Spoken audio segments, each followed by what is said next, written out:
May mga sandali ba sa buhay mo na pakiramdam mo'y nawala ang lahat, parang bumulusok ka sa pinakamababang bahagi ng paglalakbay, puno ng kawalan ng pag-asa? Natanong mo na ba, ito na ba ang katapusan? May pag-asa pa ba sa akin?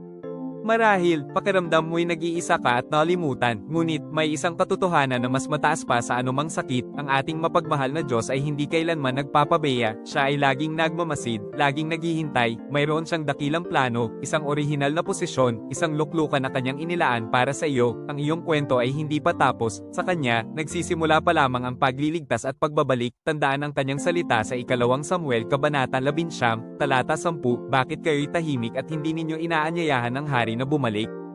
Oo, ikaw ay kanyang anak, kanyang inihalal, hindi ka dapat manatili sa kapahamakan, nais niyang ibalik ka sa iyong tamang lugar, sa iyong luklukan ng karangalan, hayaan mo siyang kumilos, ang iyong pagbabalik sa trono ay nagsisimula na ngayon, sa kanyang awa at walang hanggang pag-ibig.